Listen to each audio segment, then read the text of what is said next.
Hey, listen up. You're going to want to pay close attention to the next presentation. These two aviation legends are going to teach you how to keep it out of the trees. Plus, you don't want me to show up and say, well, here's your sign. Listen, I want to be the first to welcome John and Martha King. Let me tell you something. If these two can't teach you how to keep it out of the trees, maybe you shouldn't be flying. Have a great time. Here they are. Well, good morning, fellow aviation enthusiasts. I'm John King. I hang around with Martha King. And as we said yesterday, we are standing up. We really appreciate your being here, and I think we've got some interesting things to share with you this morning. But as you saw yesterday from a couple of different things, John and I have spent basically our pretty much all of our business lifetime, most of our lifetimes period in aviation, and we have a passion about flying, a passion about pilots.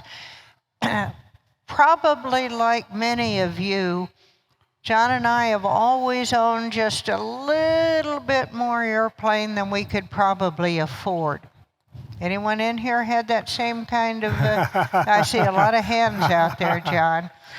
So you saw already that when we were doing the 2-day ground school, we were flying around in a Cessna 340, which was a fabulous airplane for that purpose. And we did 10 years worth of traveling in that. But you know, it doesn't matter what you're flying. There comes a day when it doesn't go fast enough, doesn't go high enough, doesn't fly far enough, and it doesn't burn jet fuel. And when that day comes, that is a serious disease, believe me, and an expensive one. So once we got into the video business, that disease kind of insidiously took control of us. And eventually we lost our heads and we went out and we bought this old Citation 500. I guess that's kind of redundant, John, because all Citation 500s are Well, they are now, Martha. Right, and it wasn't new back then when we got it. It was a fabulous transition into Jet's airplane from flying the 340, because to the extent you can do it between a piston and a jet, Cessna made the switches the same and in the same positions, and the systems as similar as they could be, considering the difference in what the airplanes were designed to do. So it was a very comfortable transition and a wonderful airplane for us to learn turbine flying on. But it had some problems. It was one of the very first business jets ever built, and it was also one of the very slowest business jets ever built. And that meant it had all kinds of terrible nicknames. It was called a slotation. It was called a mutation. Some people called it a crustacean. Air traffic control called it a frustration, because they were always moving us off the airways. Anyone in here remember what airways were? They were always moving us off the airways to let a real jet go past us. And anyone in here remember the Beechcraft ads they used to run years ago about how the King Air flew at near jet speeds? Our Citation 500 was the near jet that they were talking about. And it had a bird strike problem, a really unusual bird strike problem. You know what that problem was? It got run down from the rear. Yes, yes. So after years of flying that jet, we got so fed up with all of these nasty comments about it, nasty nicknames, that we lost our heads again. And Martha and I decided that we wanted something faster than that old slotation. And so we went out and bought the Falcon 10 that we have now. And that Falcon 10 is 150 knots faster than that citation. And so when we proposed to the insurance company that we wanted to buy this Falcon 10 150 knots faster than the airplane we had before, as you can imagine, that scared the daylights out of our insurance company. And they said, look, John and Martha, we will insure you on this, but we want to make sure that you take the full course of simulator training. It's 21 days, and we don't want you just to get a type rating. We want you to take the full course of simulator training. So we did that. We went to simulator training and spent the 21 days and just sweated bullets. It's about the hardest thing we ever did. And we were just exhausted when we got done. But we figured we must have done pretty well because the instructor got us aside and he said, John, Martha, I've got wonderful news for you. I said, well, that's wonderful. What's that? He says, well, you'll never have to worry about a mid-air collision in this airplane. I said, well, that's wonderful. Why not? He says, you're so far behind the airplane, you won't even be involved. He said, you're going to come walking up to the airplane 15 minutes later and say, what happened here? You know, a lot of people have told John that he's lucky that I'm willing to fly with him. And my answer is, lucky? What are you talking about, lucky? She wants to be the captain more than half the time, and it costs twice as much to fly. And she's got an opinion about everything.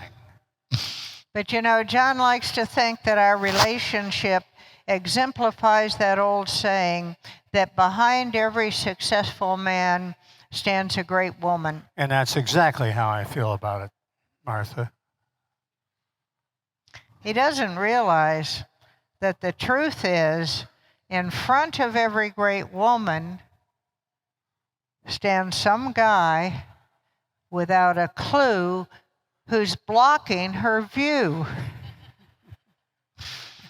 And we've been married now for 58 years. This is the way it goes.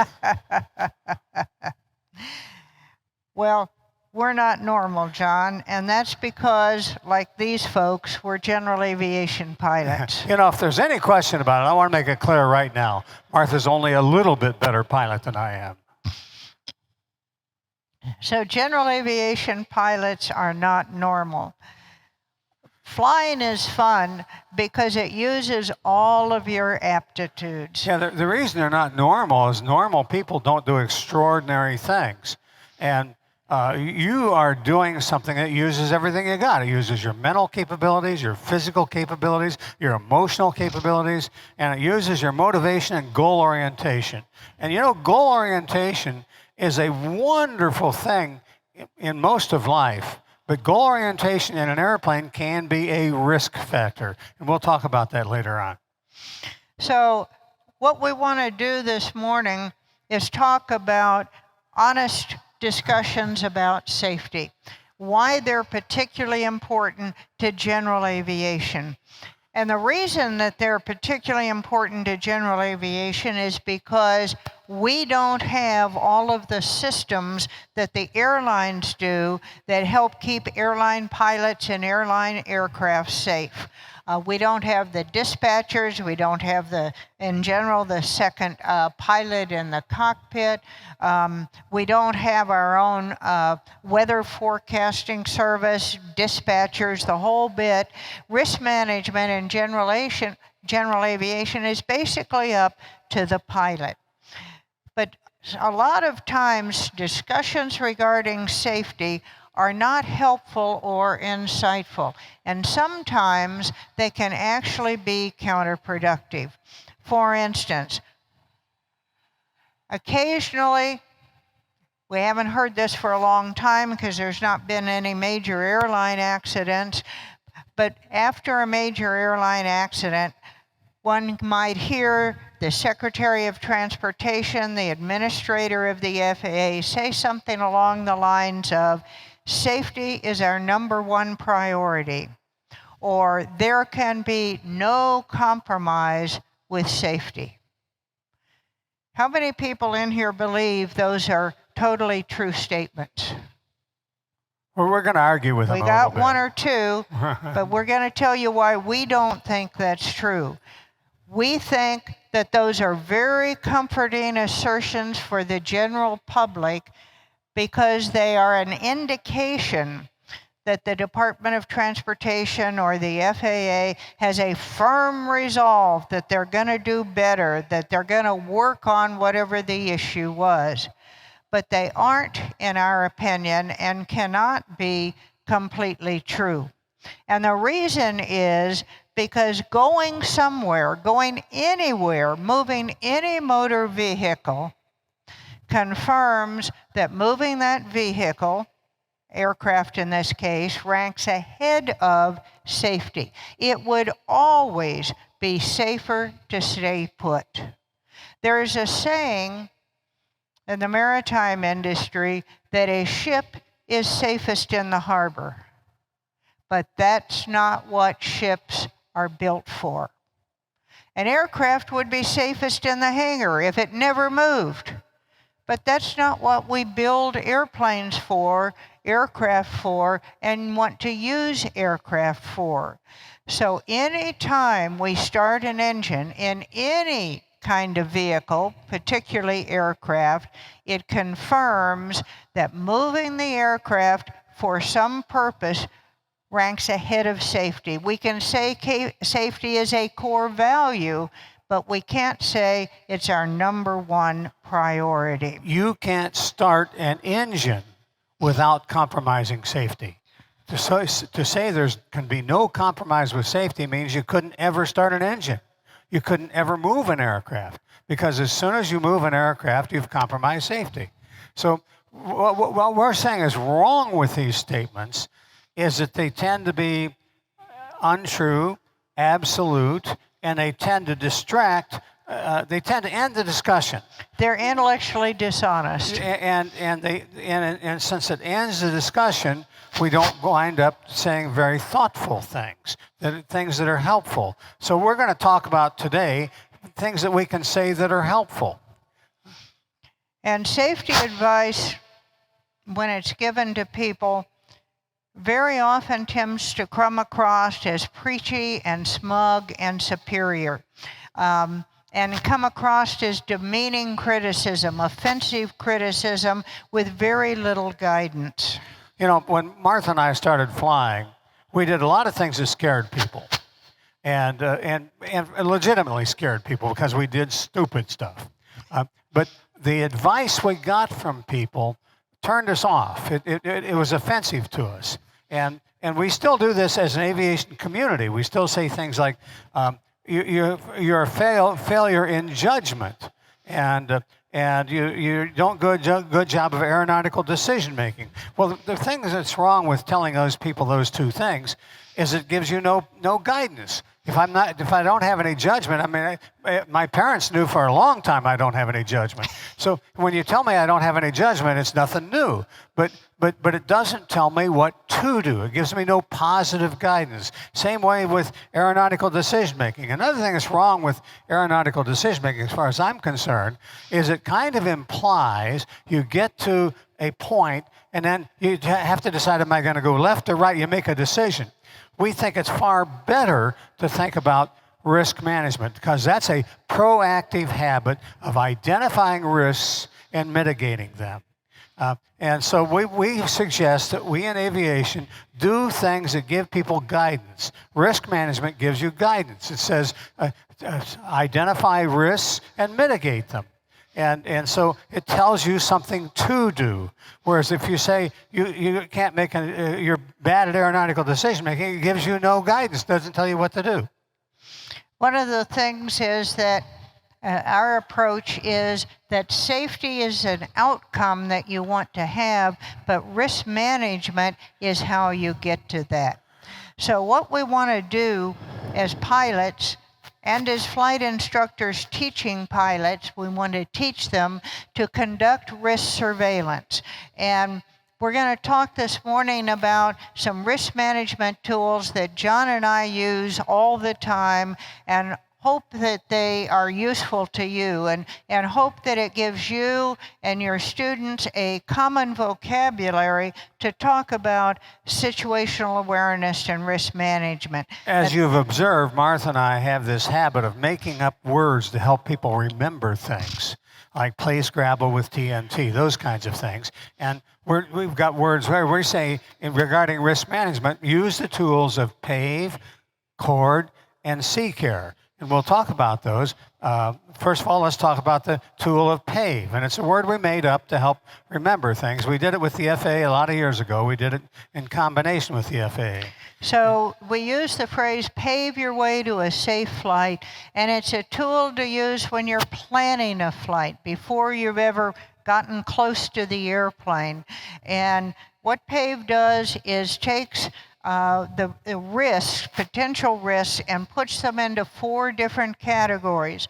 And the reason for doing that is so that you can evaluate how much risk, if any, is involved, how much the risks play off of different factors, and think about how to best mitigate the risks that you observe. So it stands for the pilot, the aircraft, the environment.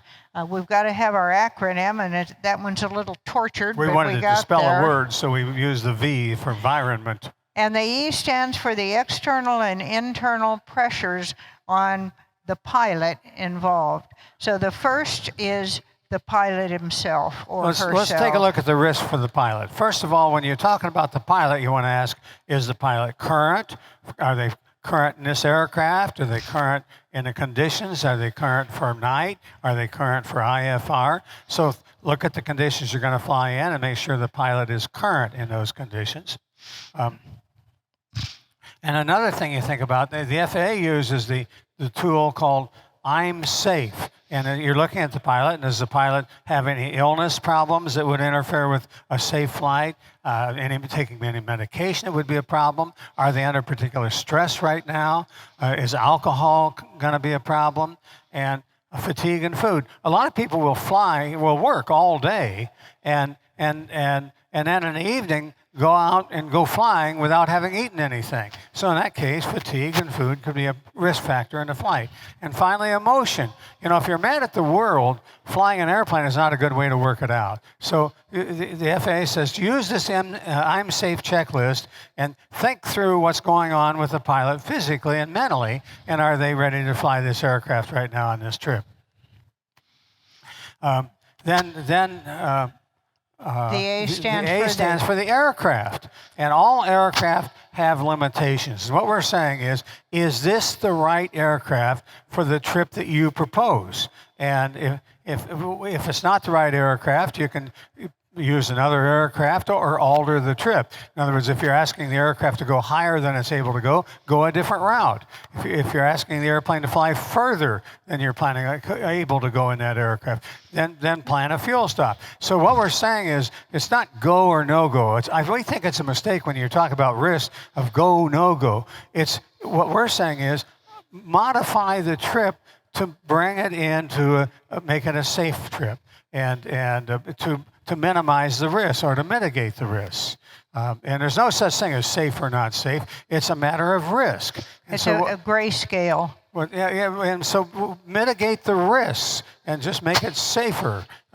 So what we're saying is take a look at your aircraft. Is it the right aircraft? You're using this aircraft just because it happens to be the aircraft that's available to you. But we're saying if the aircraft is not right for this trip, change the trip or change the aircraft. And that's the whole idea of going through this checklist.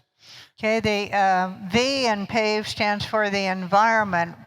What are you going to be flying in? Is it IFR? Is it going to be over the mountains? Is it going to be over a big body of water? Is it going to be in very congested, dense airspace? And how are you, the pilot, ready? As John said, are you current for the conditions that you're going to be working on? What are those conditions? And do they play into each other? Flying over the mountains may not be an issue. Flying at night may not be an issue, but maybe flying at night over the mountains in a single-engine piston airplane isn't something you really want to do. Or That's a judgment factor. Airplane. Is it this aircraft? Right. And so think about the environment you're going to be operating in and how your currency in various areas and how the aircraft play into that, and what do you need to modify to minimize risk. And the E stands for the external and internal pressures that we as pilots always have. We are goal-oriented people. That's how we all got to be pilots, is we set a goal for ourselves. It wasn't easy, it wasn't quick, but we were persistent and goal-oriented, and we achieved that goal, and we became pilots. So pilots are hardwired to be goal-oriented. That's how you became a pilot. So the issue is pilots often continue when the risks mount, and they keep on going as if there were no problem. And why do pilots keep on going? Because they don't want to give up on a goal. And so we think that you should look at the pilot and say, our goal orientation is a risk factor, and the pilot should take off, and before they take off, figure out how to manage that risk factor. So when they're planning this trip, what they need to think about is, why am I going? Is this just a joy flight that go to lunch somewhere with a friend and it's no big deal if the weather doesn't cooperate or the airplane isn't working perfectly? Or am I going to a family wedding, a high school reunion? What's going to be going on? That is it a family vacation that we put big deposits up for? And figure out in advance alternative ways to handle it, whether it's, I don't know if that's I don't think that's us. It's something outside, I think. Figure out ways to insulate yourself, if you will, against feeling pressure to go anyway, even if you wake up that morning and you look at the weather, look at the airplane, look at how you feel, and you don't like the combination. It just doesn't feel good to you. So what we're saying is, when you're planning a trip, part of the planning is, how do you give yourself an out so that you can change the trip or not go on the trip, and plan and out. One of the things we do is we take a suitcase with us, even for a $100 hamburger, so that if we run into a problem, we say, hey, let's land, let's check into a hotel, have a nice dinner, have a nice evening, and we'll worry about this tomorrow. So figure out how to get out of the trip, and we think that's very valuable to plan. As part of your planning, how to cancel the trip, how to get out of the trip, make plans for it. One of the things we try very hard to do is not have people meet us at the airport when we arrive. We tell them, hey, when we get in, we'll give you a call. That gives us a chance to clean up the airplane, get it refueled and ready to leave. That gives us time, if we need to make a fuel stop or a weather diversion. And we get cell phone numbers so that if we need to make a stop or a diversion, we can call them and say, hey, don't worry, we'll be there, but we're going to be late, and here's why. So that we're proactively taking the pressure off to keep on going, even when things start to get dicey and we start thinking, well, I wish I didn't have somebody meeting me, I guess I better keep going. It's building an out in, a plan B in, that will take care of those external pressures. Okay, that's for planning purposes. We've got our 4 categories, and we're looking at the risk mitigation. How about when we're getting ready for takeoff? Now, go ahead. You go ahead. What were you going to? I was going to say, but Martha and I, before we take off, do a briefing with each other, and we use the term CHORD, CHORRD, to do that briefing. And we do it in a single-engine airplane, we do it in a helicopter, we do it in a twin-engine airplane. And so what we're doing is taking a look at the conditions right at the moment of takeoff and saying, what are the current conditions? And so the C in CHORD stands for conditions. And the H says, For look the at hazards. conditions. Are there any hazards in these conditions? The O is for any operational changes that we think we need to make. We're going to talk about each of these. The R is for the runway required and available. The second R is for the return we're going to make. If we have to return, how will we do it? And the D is for the departure. So conditions basically is saying, okay, we figured out the PAVE stuff when we were doing our flight planning, but here as we're getting ready to go, let's take a last look at PAVE, at the pilot the aircraft, the environment, and the external and internal pressures, and see if any of this says to us, change what we're doing, scrub the trip, whatever it may be, rearrange the trip. Let's look at the conditions that we've got. And we fly an airplane that requires 2 pilots. So what we do is we get approaching the hold line for takeoff.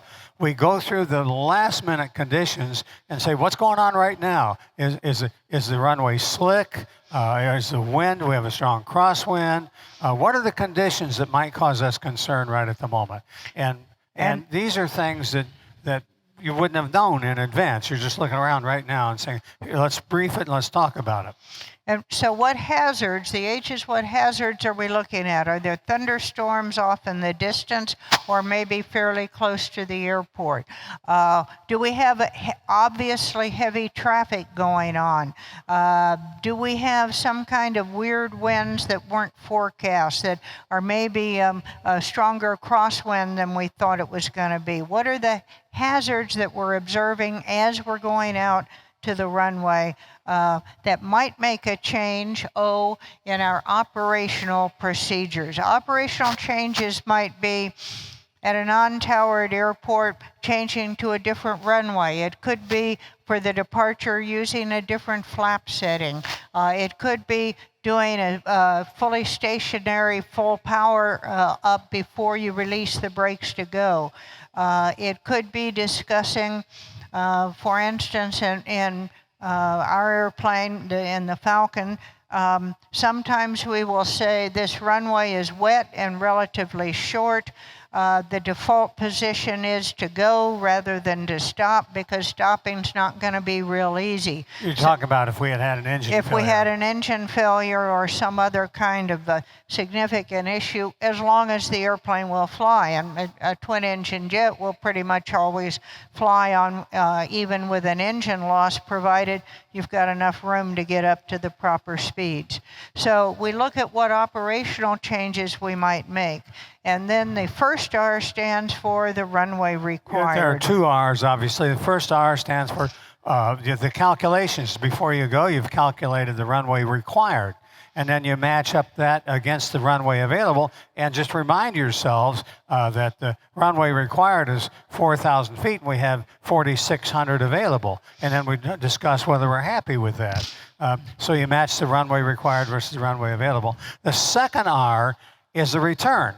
If you have a mechanical or engine problem right at takeoff, what are we going to do? Where are we going to go? If you're in a single-engine airplane, it would be really a good idea to look at the satellite map and look at the fields around, and where are we going to put this airplane? And the people talk about the impossible turning back to the airport.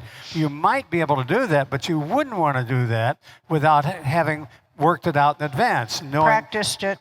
Practiced it, knowing how much altitude it's going to take to turn the aircraft around, knowing what kind of speed to fly it to turn it around, what kind of pitch angle to do it at. And there are people who do practice that and prepare for it, but if you're not prepared for it, you probably don't want to do a turn all the way back to the airport. So you would want to have a field that you could go to that you've picked with a satellite map. Same way with any airplane. If you're in a piston twin, you want to figure out where you're going to go. In a jet, if you're a twin-engine jet and you have an engine failure, you're probably just going to fly the airplane. But figure out where are you going to come back to this airport or go to another airport? What are you going to do with the airplane?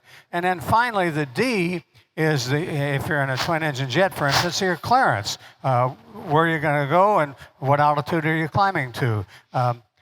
So the D is, if you don't have any problems, how are you going to depart? What are you going to do? If you're IFR, you're going to fly the IFR clearance. If you're not IFR, you're going to figure out where you're going to go VFR. So we're saying that you go through this relatively quickly, and even if you're a single pilot, you would still think about these things. If you're a two-pilot operation, you want to brief each other on it. And so we use CORD as a tool to do that. So that's when you're getting ready for departure. What about once you're airborne? Once you're airborne and en route, we say take care, C-CARE, to manage the risk of the flight. And what C-CARE stands for is the first C is changes, the second C is consequences, the A is alternatives, the R is reality, and the E stands for external and internal pressures. You know, you planned before you were going to go, you planned PAVE. But the problem is when you get airborne, you're flying an airplane, it's changing where it's going, it changes its location. Everything you planned on PAVE starts changing. And so what we're saying is think about those changes and think of the consequences of those changes. And for instance, let's assume you take off. And as soon as you get airborne, you look over there and say, well, our ground speed is about 20 knots slower than we thought it was going to be. And so you want to think about the consequences of that. If your ground speed is about 20 knots slower than you thought it was going to be, what would be the reason for that? Why would your ground speed be 20 knots slower than you thought it was going to be? The wind. The wind is likely to be different than you thought it was. And the wind drives the weather. So when you think about the consequences of that, you're going to get there later, you're going to get there lower on fuel, you're going to get there fatigued, and you're going to get there under pressure because you're probably late for an appointment, late for why you did the trip. And so if the wind is different, the wind changes the pressure patterns in fronts, the weather is likely to be different when you get there. So you're not only going to be tired, lower on fuel, more fatigued, and under pressure, but you're likely to have different weather than you thought you were going to have. And if likely worse, the way luck it would have goes. it can be worse. So what we're saying is, you got changes. Think through the consequences of those changes, and think through more than one level. Think, not only are you tired and so on, but the wind is likely to be different, and the weather is likely to be different. So always think through the consequences and think through several layers. And another thing is that's going to change your alternatives. The most important consideration in all of flying is to always have an alternative. Always have alternatives, we say.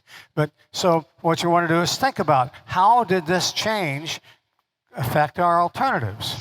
Well, for instance, as you say, when you start a trip, your circle of alternatives is as big as your fuel load. I hear you saying you want us to stand further apart from each other.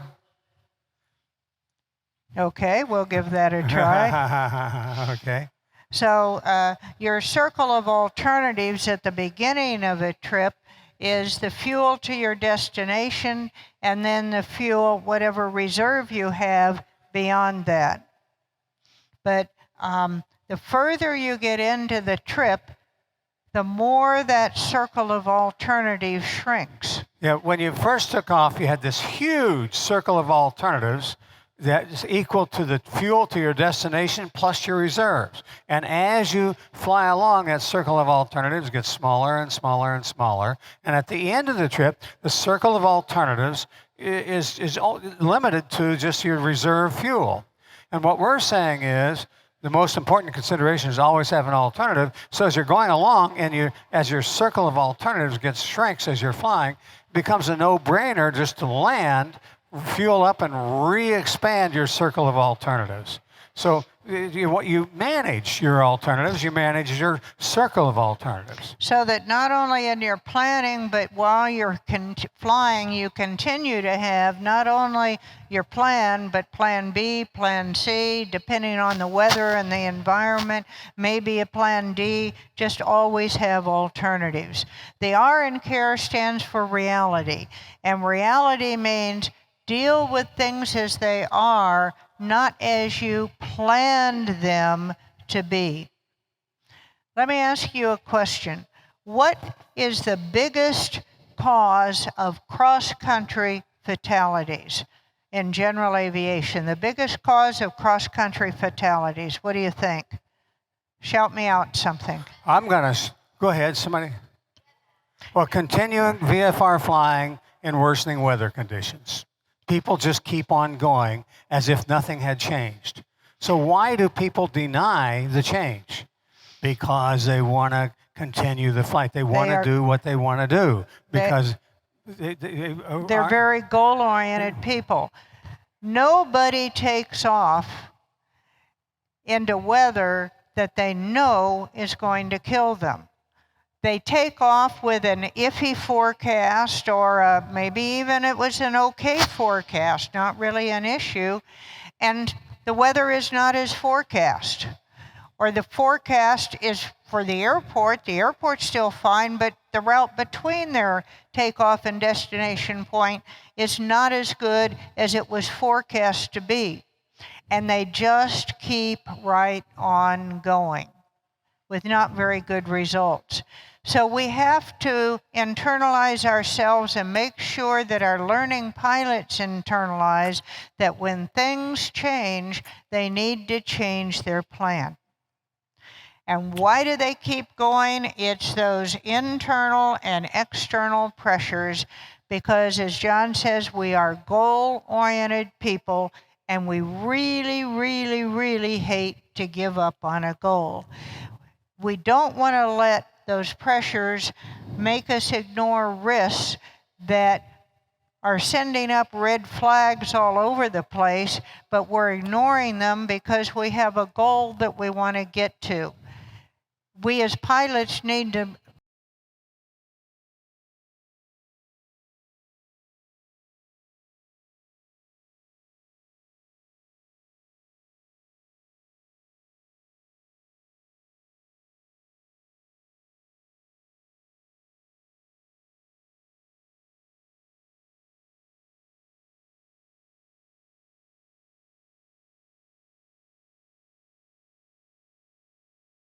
the enemy, and he is us. And in regard to risk management in flying, that's exactly the case in general aviation. We've got to get ourselves prepared to give up on a goal. We've just got to manage that, and that's the most important thing we can do about risks in our flying. And so, as in general aviation, we have to come to terms with the tension between our goal orientation and our risk management. We don't want to be as rigid as the airlines are. That's not what general aviation is all about. But we do have to accept reasonable limitations on the utility of our aircraft, because we don't fly the same kind of aircraft the airlines do. And we can't afford in general aviation and our smaller aircraft the same kind of safety equipment and backup systems, dispatchers, and so on that the airlines can. So what we're saying to you as flight instructors, if you want to teach your learning pilots to have a better outcome in an aircraft, we're saying have the vocabulary of identifying and mitigating risks. Don't have the vocabulary of saying there can be no compromise with safety, always be safe. But that doesn't help them.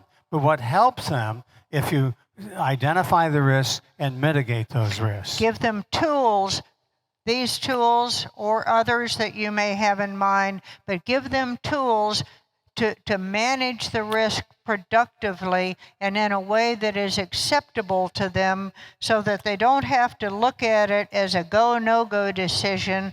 They can say, okay, if I go, how do I change things up so that I have less risk in my particular flight. And we're saying safety is an outcome, but risk management is how you get that outcome. And if we, as a community, develop the language of risk management and have that in our vocabulary and get people thinking that way, we're likely to get a better outcome. And if you talk about poor judgment, you haven't told them how to improve their judgment. You haven't told them what to do about it. So what you want people to do is identify the risks and mitigate them and realize that Pogo has seen the enemy and it is us. And so manage yourself. We're telling our learning pilots, manage your goal orientation, manage yourself so that you're willing to change what your outcomes. Brian, you want to grab the mic and see who wants to argue with something John has said? Okay, hands, anyone have some questions? I'll give it one thing. Well, thanks, that was great. You know, it's really, I hadn't thought of it till this moment, but when you're endorsing a student, a private student for a solo cross country, right? What you're really doing is you're eliminating a lot of these things for the student, not all of them, right? But you're getting rid of a lot of those risks. And if you don't externalize that with the student and you just do it all in your head, you got to make sure you do it out loud. You haven't helped them all. Perfect. Yeah. So. Because, and sometimes, often, people will put conditions in there about you can do this, this, and this, but not other things. And if you don't explain to the student why you're putting that in or the thought process you're going through as you endorse them, what are they learning? What are they going to do once they have their certificate and go out on their own? They won't have the tools that they need to manage the risk better. You're trying to transfer some, of course you can't transfer all, but some of your knowledge, your experience, your wisdom to that learning pilot to help them at least start figuring out how to manage the risk. So to me, if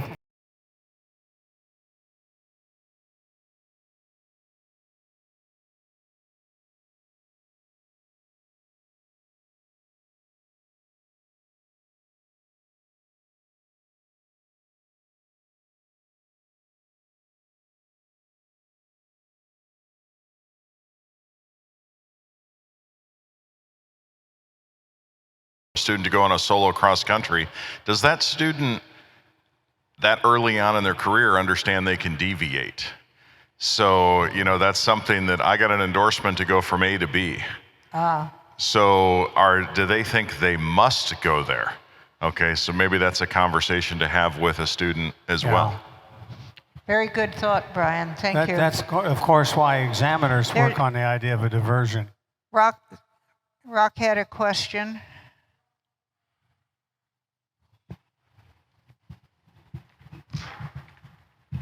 Brian, so what's your opinion today, after all these years, with regards to should new ab initio students solo in the early first 15, 20 hours versus further down the runway? And I have another question, but what's your opinion on that? Did you understand? Yeah, he's asking, is there a rush for an ab initio student to solo in the first 10 or 15 hours or something like that? My personal opinion is what matters is that they solo and get solo time, but it doesn't matter whether it's earlier or later in their private flying. But there is nothing that really brings home the importance of risk management and learning well in an aircraft. Nothing brings that home more than being solo in it and being totally personally responsible for getting it back on the ground in one piece with your body in one piece. And did I understand that Mary was making a case against the idea of having a flight instructor be with a student calling it solo? That was after private when they were working on the instrument commercial and so on. But also she was complaining about, complaining is the right word, about people who come for the private with 2.8 hours of solo time, which is not really very much, and it's better than nothing. I soloed when I was 16 years old back in 1960, and that was a landmark event for me. And I can remember exactly when I soloed. I just quoted it. And there's no other event in my flying that was as important to me as that solo. And I think we all feel that way when we solo.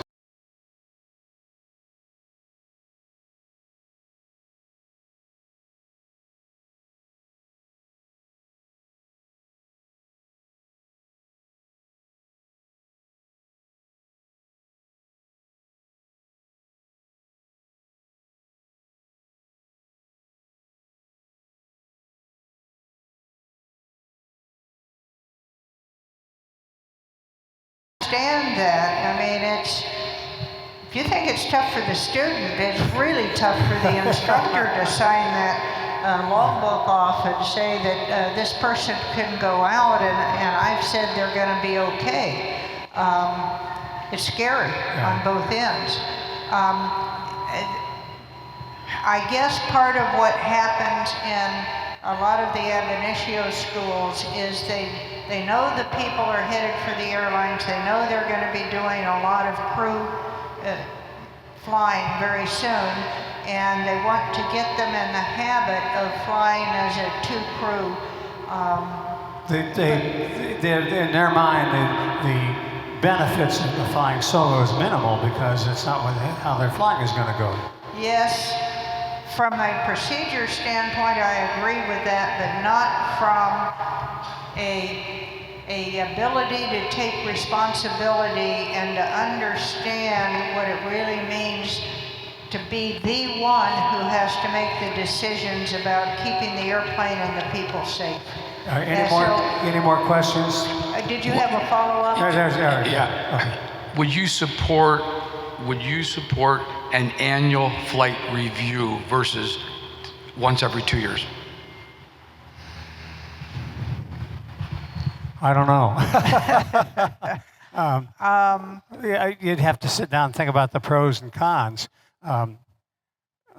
We went to a university one time, and the students ran out to us and wanted to have a meeting with us. What they wanted to meet about is the students felt that they didn't have much opportunity to make decisions because they were dispatched and heavily supervised. They felt overly supervised. And I wonder if that leans that way. I don't know. You'd have to think about what are the benefits for an annual. I don't know. The killing field, John and Martha, the killing field is not in flight training. The killing field is 20 and 30 years down the runway. Mm-hmm. That's when people have their accidents in aircraft and get killed? Is that what you're saying? Yeah, most of the fatals are not during flight training. I would, one of the things we observed is that one of our complaints was when we were doing this circuit of cities where we did weekend ground schools, it was pretty common for us to return to a city and people would come to us and say, "Oh, did you hear about Bill?" And we know what happened about Bill. Well, they got killed. And we began to realize that the things that were killing people were not the same things that we were talking about in ground school. That the FAA's knowledge test questions didn't cover things that caused, and this risk management thing is kind of a reaction to what kills people. That's our solution to the problem that we saw, is that the knowledge tests weren't asking about risk management. The risk management was the challenge that they were facing in life, and probably, as you say, in flight training, the risks are probably better managed in flight training than they are when they're going out And But part of the question, part of the missing piece that we're trying to address is that the flight instructors, as you have observed, generally do a pretty good job of managing the risk during the flight training, but they're not as good as we would like to see at transferring some of their risk management ability to their learning pilots so that their learning pilots don't have that problem 10, 20, 30 years down the road. yeah, the most important thing we would like to see different is do a better job of transferring risk management skills to learning pilots. And that's, and this became, it really got to us to go back to these cities. Lower your mic. Really got to us when we, to go back to these cities and find out people had died. And a big change in our lives is that we had a student who was both an Episcopalian priest and a physician. And he didn't follow the rules of a classroom. He was blurted things out. He was all about himself. And I went to the FAA examiner who came to give the written exam, and I said, you need to talk to Dr. Phillips because I think he's going to kill himself in an airplane. And he says, John, I can't just pick some guy out of your classroom and talk to him because you say so. He says, you talk to him. I said, well, hell, he's not going to listen to me. And so neither one of us talked to him. And about 2 weeks later, the examiner called me up and he says, John, I thought you'd want to know Dr. Phillips is dead. That's how long it took the guy to kill himself. And so that was a turning point in our flying lives and our teaching lives to say, I am not going to anymore see this coming and not do something about it. And I felt that I had a moral obligation to do something about it, and I was not going to let that happen to myself again. And I feel that way about the whole aviation community. I don't want to stand by, see this, and not do something about it. And that's why we're standing here. Thank you. More questions? Anyone else? Any questions for John and Martha? Okay. Great. I think we'll yield the stage, Brian, to you and see who comes up next. We've been kicked out of some real nice places, so thanks a lot, everybody. Thank you.